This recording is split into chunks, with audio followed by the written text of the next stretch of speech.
Kempinski Fleuve Congo Hotel a servi de cadre à la sortie officielle d'un nouveau courant politique de l'opposition dénommé les progressistes.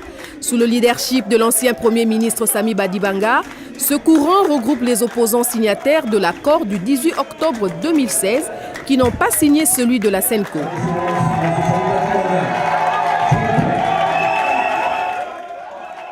Sous les acclamations de ses nombreux partisans, Samy Badibanga fait le constat que l'accord de la Saint-Sylvestre risque de ne pas atteindre son objectif, à savoir l'organisation des élections en fin décembre 2017. Le leader des progressistes estime que l'accord de la Saint-Sylvestre est la seule feuille de route pour la gestion de la période intérimaire. Pour arriver aux élections, l'accord du 31 décembre doit être appliqué. Pour être appliqué, il doit être approfondi. Il faut donc amender l'accord du 31 décembre qui est encore sur la table et auquel renvoie la résolution 2348 des Nations Unies. Nous pouvons et nous devons négocier un addendum avant le 31 décembre pour remédier aux faiblesses de cet accord. Quelles sont ces faiblesses?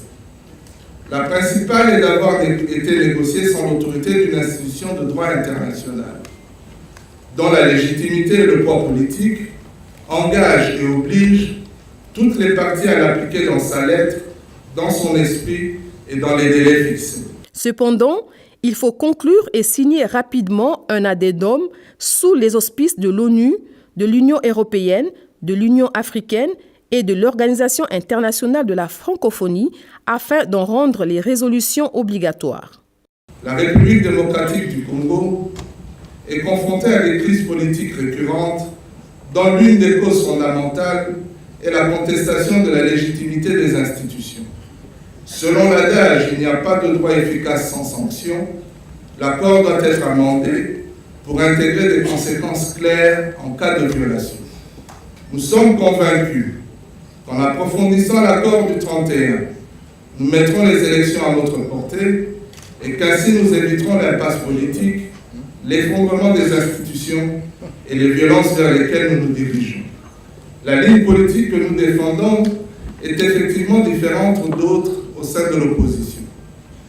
Nous voulons des institutions fortes et respectées, parce que légitimées par l'expression de la volonté populaire, garantes de l'état de droit et capables de mettre en œuvre des politiques publiques de progrès collectif et individuel. Ces différences, nous les avons assumées et continuerons à les assumer avec force, mais aussi avec tolérance. Le respect des différences est l'essence de la démocratie. C'est bien simple, la démocratie n'existe pas sans pluralisme politique. C'est pour cela que nous avons décidé de lancer ensemble un nouveau courant au sein de l'opposition.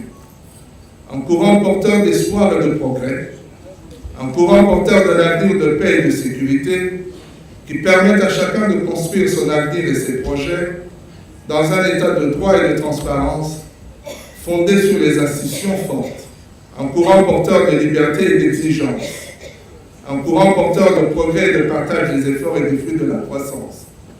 Ce courant, nous avons choisi de le baptiser les progressistes. Ainsi, la mission de notre courant est de fédérer ceux qui veulent construire et articuler une vision de progrès pour notre pays. C'est pourquoi, pour emmener la nation et notre peuple aux élections et à l'alternance démocratique, nous lançons un appel à l'unité d'action de l'opposition pour former rapidement, dans le respect de nos différences, une équipe forte, soudée et offensive pour rétablir les conditions permettant l'expression de la volonté populaire. Je vous remercie pour votre aimable attention. Emboîtant le pas à Samy Badibanga, les leaders des partis membres ont signé le protocole portant la création du courant progressiste. Il s'agit de Patrick Mayombe de l'UNIR, Fidel Tingombaï de la CRP, Solange Ngoma des Forces du Futur et de Matusila Malungeni pour l'Abaco. L'élu du Mont-en-Bas insiste sur le respect des institutions. À ce propos, il plaide pour l'introduction du Parlement dans cet addendum. Pourtant, il ne s'agit pas d'une demande d'un nouveau dialogue, mais d'une façon d'opérationnalisation de la mise en œuvre de l'accord de la SENCO.